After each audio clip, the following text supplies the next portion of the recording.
بسم اللہ الرحمن الرحیم الحمد للہ رب العالمین والصلاة والسلام علی رسولہ الکریم اما بعد۔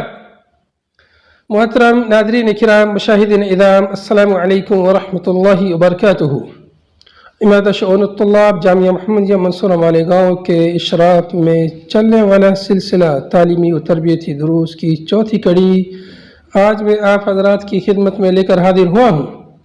اس کڑی میں ہم فضیلت الشیخ مصطفیٰ بشیر محمدی مدنی حفظہ اللہ سے معلم انسانیت حضرت محمد صلی اللہ علیہ وسلم کے خوشنما تعلیمی اسلوب کے بارے میں کچھ سیکھنے اور سمجھنے کی کوشش کریں گے۔ میں برادرم شیخ مصطفیٰ بشیر کا شکر گزار ہوں کہ انہوں نے ہمارے سامعین اور ہمارے طلباء کو اپنے قیمتی پند و نصائح سے نوازا۔ جزاہ اللہ خیراً۔ آئیے سنتے ہیں۔ السلام علیکم ورحمۃ اللہ وبرکاتہ۔ بسم اللہ الرحمن الرحیم، والحمد للہ رب العالمین، والصلاة والسلام علی اشرف الانبیاء والمرسلین ومن تبعهم بإحسان الى یوم الدین، وبعد۔ اعوذ باللہ من الشیطان الرجیم، بسم اللہ الرحمن الرحیم۔ کما ارسلنا فیکم رسولا منکم یتلو علیکم آیاتنا وَيُزَكِّيكُمْ وَيُعَلِّمُكُمُ الْكِتَابَ وَالْحِكْمَةَ وَيُعَلِّمُكُمْ مَا لَمْ تَكُونُوا تَعْلَمُونَ۔ معزز ناظرین، آج ہم یہ دیکھنے کی کوشش کریں گے کہ نبی پاک صلی اللہ علیہ وسلم تعلیم کس طریقے سے دیا کرتے تھے، سکھاتے کیسے تھے اپنے شاگردوں کو، آپ کی محفلیں کیسی ہوتی تھیں، آپ کی مجلسیں کیسی ہوتی تھیں۔ اللہ کے رسول صلی اللہ علیہ وسلم کا یہ معمول تھا کہ نماز کے بعد مسجد نبوی کے مشرقی حصے میں عائشہ رضی اللہ عنہا کے حجرے کے دیوار سے ٹیک لگا کر بیٹھ جایا کرتے تھے، اور یہ عموماً نماز کے بعد ہوا کرتا تھا۔ سیکھنے والے آپ صلی اللہ علیہ وسلم کے پاس دائرہ بنا کر بیٹھتے تھے، آپ کی باتیں سنتے تھے، اور اگر تعداد زیادہ ہو جاتی تو جلسوا سماطین عن جنبتیہ، یعنی آپ کے دونوں جانب صف لگا کے بیٹھ جاتے تھے، بیچ میں راستہ خالی کرتے تھے تاکہ کسی آنے والے کو یا نبی پاک صلی اللہ علیہ وسلم سے ملنے والے کو کوئی تکلیف نہ ہو۔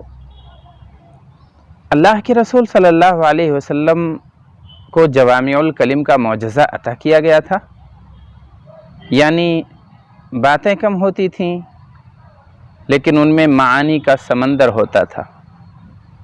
آپ کی بولی بڑی پیاری تھی، آپ کا انداز بڑا نرالا تھا، آپ کا اسلوب بڑا صاف ستھرا تھا۔ عائشہ رضی اللہ عنہا فرماتی ہیں کہ ما کان رسول اللہ صلی اللہ علیہ وسلم لیسرد الحدیث کسردکم ھذا ولکن کان یتکلم بکلام بین فصل۔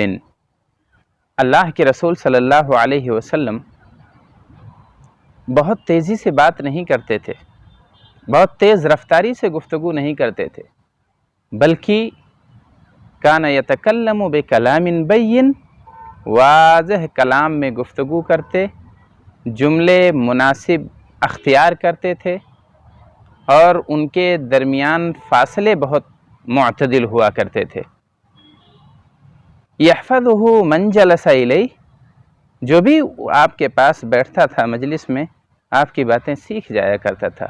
ایک روایت میں انہی سے مروی ہے کہ لو عدہ العاد لاحصاہ، کہ اگر آپ کی باتوں کو کوئی گننا چاہتا تو انہیں نہایت آسانی کے ساتھ گن سکتا تھا۔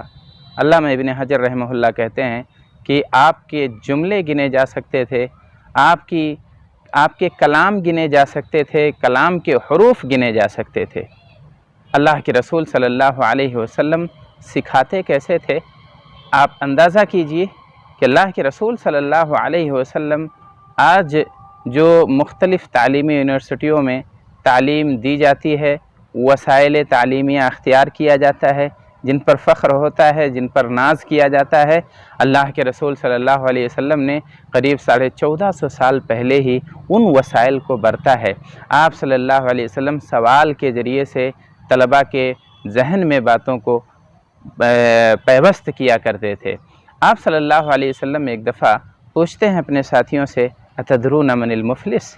اپنے شاگردوں سے پوچھتے ہیں، اپنے ساتھیوں سے پوچھتے ہیں، صحابہ کرام سے سوال کرتے ہیں کہ میرے ساتھیوں بتاؤ مفلس کون ہے؟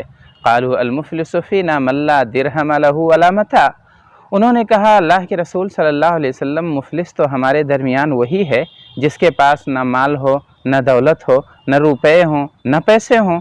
آپ صلی اللہ علیہ وسلم نے کہا ان المفلس من امتی من یأتی یوم القیامت بصلاۃ وصیام وزکاۃ ویأتی قد شتم هذا وقد ضرب هذا واخذ مال هذا وسفک دم هذا وقذف هذا۔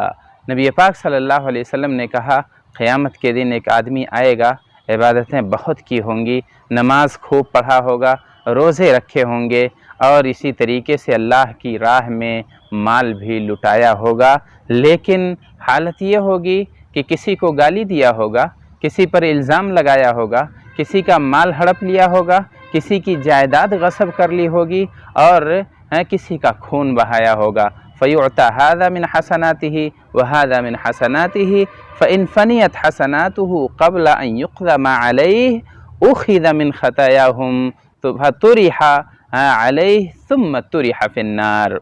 روایت کہتی ہے کہ اللہ کے رسول صلی اللہ علیہ وسلم نے کہا جب انصاف شروع ہوگا تو اس کی نیکیاں اٹھا کر اسے دے دی جائیں گی، اور اس کے فَيُعْتَى هَذَا مِنْ حَسَنَاتِهِ وَهَذَا مِنْ حَسَنَاتِهِ، اس کی نیکیوں میں سے اب مظلوموں کے نام بٹوارا شروع ہو جائے گا، جن پر ظلم ڈھایا تھا انہیں اس کی نیکیاں دی جائیں گی، یہاں تک کہ حساب ابھی مکمل بھی نہیں ہوا ہوگا اور نیکیاں اس کی ختم ہو جائیں گی، عبادتوں کا دھنی قلاش ہو جائے گا، مفلس ہو جائے گا۔ اس کے بعد مظلوموں کے گناہوں کو اس کے سر پہ لادا جائے گا، پھر آخر میں اسے جہنم میں ڈھکیل دیا جائے گا۔ اللہ کے رسول صلی اللہ علیہ وسلم کا انداز دیکھیے کہ آپ نے کیسے سکھایا ہے اپنے ساتھیوں کو، صحابہ کرام کو۔ ایک روایت چھوٹی سی اور دیکھتے ہیں۔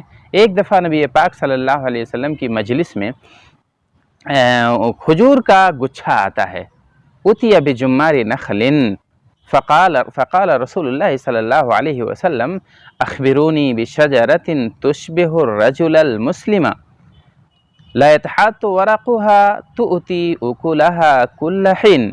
نبی پاک صلی اللہ علیہ وسلم کے سامنے جب کھجور کا گچھا لایا گیا، آپ نے اپنے ساتھیوں سے ایک سوال کیا اور کہا اخبرونی بشجرہ، مجھے ایک درخت کے بارے میں آپ تم لوگ بتاؤ کہ جو مسلمانوں جیسا ہوتا ہے، مسلمانوں جیسا درخت ہے، اس کے پتے جھڑتے نہیں ہیں اور وہ ہمیشہ فائدہ دیتے رہتا ہے، ہمیشہ اپنا پھل لاتے رہتا ہے، لوگوں کو مفید، لوگوں کے لیے مفید رہتا ہے ہر چیز میں۔ اب صحابہ کرام کا ذہن فوقعوا فی شجر البوادی، بادیہ کے لوگ تھے، ذہن ان کا جو ہے بادیہ کی طرف، صحراؤں کی طرف چلا گیا اور لوگ جواب دینے لگے۔ نبی پاک صلی اللہ علیہ وسلم ہر شخص کے جواب پہ کہتے لا لا۔ اب دیکھیے آپ کو سن رہے ہیں، جواب، غلط جواب بھی نبی پاک صلی اللہ علیہ وسلم سماعت کر رہے ہیں تاکہ ذہنوں کی تدریب ہوتی رہے اور افکار کی تمرین ہوتی رہے اور لوگ سوچتے رہیں۔ کچھ دیر کے بعد روایت میں آتا ہے کہ فوقع فی نفس عبداللہ ابن عمر انہا النخلہ، عبداللہ ابن عمر چھوٹے سے بچے تھے، ان کے ذہن میں جواب آیا، لیکن فنظر فاذا فی المجلس ابو بکر وعمر فاستحیا، انہوں نے مجلس میں دیکھا کہ بڑے بڑے صحابہ کرام موجود ہیں، ابو بکر صدیق رضی اللہ عنہ موجود ہیں، حضرت عمر فاروق رضی اللہ عنہ موجود ہیں، فاستحیا، اس لیے انہیں حیا آ گئی، شرم آ گئی، انہوں نے لہٰذاً جواب نہیں دیا۔ آپ صلی اللہ علیہ وسلم نے پھر کہا انہا النخلہ، یہ کھجور کا درخت ہے۔ اب دیکھیے کھجور کے درخت کیسے مشابہ ہے مسلمانوں سے، وہ انتہائی سخت ہوتا ہے، مضبوط ہوتا ہے، صحراؤں میں تنہا ڈٹا رہتا ہے، آندھیاں آتی ہیں، طوفان آتا ہے، مقابلہ کرتے رہتا ہے۔ اور کسی شاعر نے بھی کہا کہ شاخوں سے ٹوٹ جائیں وہ پتے نہیں ہیں ہم، ان آندھیوں سے کہہ دو کہ اوقات میں رہیں۔ تو وہ کھجور کا درخت یہی پیغام دیتا ہے مصائب اور آلام میں، آندھیوں اور طوفان میں، کہ وہ ٹوٹتا نہیں ہے اپنے شجر سے، اور اس کا ہر چیز مفید ہوتا ہے، ہر چیز فائدہ مند ہوتی ہے۔ پتا فائدہ مند ہوتا ہے، اس کی جھاڑ جو ہے فائدہ مند ہے، اس کی شاخ فائدہ مند ہے، پھل آتے ہی وہاں سے وہ فائدہ دینا شروع کر دیتا ہے، چاہے کسی بھی مرحلے میں ہو اسے آدمی کھا سکتا ہے، اس کے ذریعے سے آدمی اپنی بھوک مٹا سکتا ہے۔ جو تو مسلمان بھی جہاں بھی جاتا ہے، جس کیفیت اور پوزیشن میں ہوتا ہے، مفید ہی رہتا ہے۔ اللہ کے رسول صلی اللہ علیہ وسلم کا یہ انداز تھا سکھانے کا، تعلیم دینے کا۔ ضرورت اس بات کی ہے کہ نبی پاک صلی اللہ علیہ وسلم کے ان اسالیب کو ہم جانیں، اسے عام کریں اور اسے برتنے کی کوشش کریں۔ اللہ تبارک تعالی ہمیں اس کی توفیق دے، آمین۔ بارک اللہ لنا ولکم فی القرآن العظیم ونفعنی وإیاکم بالآیات والذکر الحکیم۔ السلام علیکم ورحمۃ اللہ وبرکاتہ۔